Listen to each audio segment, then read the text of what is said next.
नमस्कार, आप देख रहे हैं D global India news channel. आज की ब्रेकिंग न्यूज। युवक दुबई में फंसा। गोंड के एक युवक के दुबई में मिसाइल हमलों के बीच फंसे होने की खबर सामने आई। परिवार लगातार संपर्क साधने की कोशिश कर रहा है। स्थानीय प्रशासन और विदेश मंत्रालय मामले पर नजर बनाए हुए हैं और सुरक्षित वापसी की उम्मीद जताई जा रही है। चित्रकूट धाम मंडल में 60 होली स्पेशल बसें। होली पर यात्रियों की भीड़ को देखते हुए चित्रकूट धाम मंडल में 60 विशेष बसें चलाई गईं। इन बसों से दूर दराज क्षेत्रों के यात्रियों को बड़ी राहत मिलेगी। परिवहन विभाग ने रूट, सुरक्षा और सुविधा को लेकर विशेष इंतजाम किए हैं ताकि यात्रा आरामदायक रहे। राष्ट्रीय छात्रवृत्ति परीक्षा में 275 विद्यार्थी सफल। राज्य भर में आयोजित राष्ट्रीय छात्रवृत्ति परीक्षा के नतीजे जारी हुए, जिसमें कुल 275 छात्रों ने सफलता पाई। शिक्षा विभाग ने इसे बड़ी उपलब्धि बताया। चयनित छात्रों को आगे उच्च शिक्षा में आर्थिक सहायता मिलेगी, जबकि स्कूलों को भी उत्कृष्ट प्रदर्शन पर सम्मानित किए जाने की तैयारी है। लखनऊ में ईरान इजराइल तनाव पर प्रदर्शन। लखनऊ में अंतर्राष्ट्रीय तनाव, विशेषकर ईरान इजराइल मुद्दे को लेकर कुछ संगठनों ने विरोध प्रदर्शन किए। प्रशासन ने सुरक्षा व्यवस्था कड़ी की और संवेदनशील इलाकों में पुलिस बल तैनात किया। सरकार ने शांति बनाए रखने की अपील करते हुए अफवाहों से दूर रहने को कहा। यूपी में शुष्क मौसम और तापमान में बढ़ोतरी। उत्तर प्रदेश में आज मौसम शुष्क रहा और तापमान में बढ़ोतरी देखी गई। कई जिलों में दिन के समय गर्मी महसूस की गई। मौसम विभाग ने अगले कुछ दिनों में और बढ़ी हुई गर्मी के संकेत दिए हैं, जबकि रातें हल्की ठंडी बनी रह सकती हैं। होलिका दहन के बाद गर्मी का असर बढ़ा। होलिका दहन के बाद राज्य में तापमान बढ़ने लगा है। मौसम विशेषज्ञों का कहना है कि अब गर्मी का असर तेजी से महसूस होगा। किसानों और आम लोगों को दोपहर में धूप से बचने की सलाह दी गई है। वहीं जलस्तर और सिंचाई पर भी असर पड़ सकता है। रमजान में आज का इफ्तार समय जारी। रमजान के पवित्र महीने में आज के इफ्तार का समय विभिन्न जिलों के अनुसार निर्धारित किया गया है। सभी शहरों में मुस्लिम समुदाय ने रोजा रखा और शाम को तय समय पर इफ्तार की तैयारियां की। प्रशासन ने भी मस्जिदों के आसपास स्वच्छता और व्यवस्था सुनिश्चित की।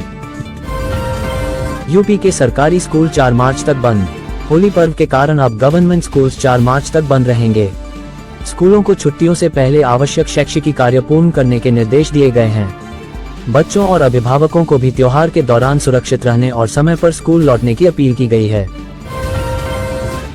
स्मार्ट मीटर से 76,785 घरों की बिजली कट। राज्य में स्मार्ट मीटर की तकनीकी गड़बड़ी के कारण 76,785 घरों में अचानक बिजली कट गई। लोगों ने असुविधा की शिकायत की। बिजली विभाग ने तुरंत टीम भेजकर बिजली बहाल की और आगे ऐसी समस्या न होने देने के लिए मीटरों की जांच शुरू की। सरकारी कर्मचारियों व पेंशनर्स की समय से पहले सैलरी। होली के त्योहार को ध्यान में रखते हुए राज्य सरकार ने कर्मचारियों और पेंशन धारकों की सैलरी पेंशन पहले ही जारी कर दी। इससे त्योहार की खरीदारी और आवश्यक खर्चों में उन्हें राहत मिलेगी। अधिकारियों ने कहा कि भविष्य में भी बड़े त्योहारों पर यह सुविधा दी जा सकती है। 13 कैंटोनमेंट अस्पताल आयुष्मान योजना में शामिल। राज्य के सभी 13 कैंटोनमेंट हॉस्पिटल्स को आयुष्मान भारत योजना में शामिल करने का फैसला लिया गया है। इससे सेना क्षेत्र के लोगों और स्थानीय नागरिकों को मुफ्त या रियायती इलाज का लाभ मिलेगा। सरकार ने इसे स्वास्थ्य सेवाओं के विस्तार के लिए महत्वपूर्ण कदम बताया। 42 जिलों के स्कूलों में टॉयलेट 8 मार्च तक ठीक करने का निर्देश।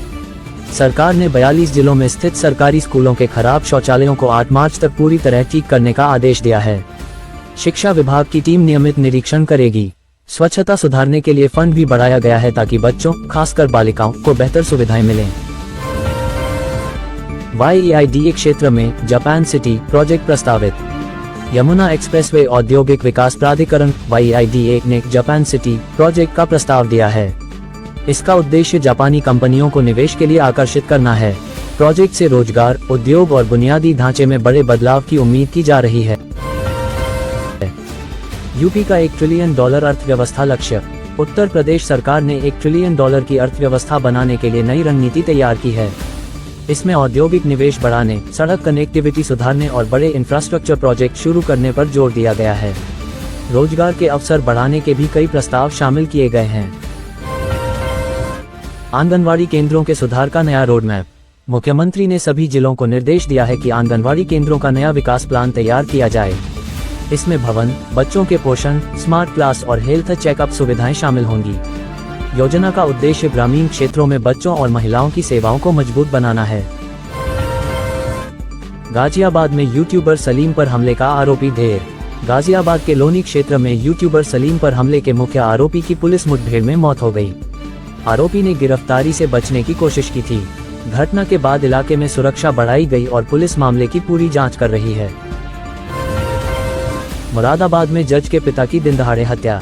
मुरादाबाद में जज के पिता की सड़क पर गोली मारकर हत्या कर दी गई।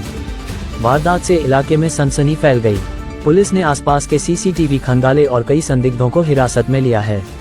मामले को गंभीरता से लेते हुए जांच तेज कर दी गई है।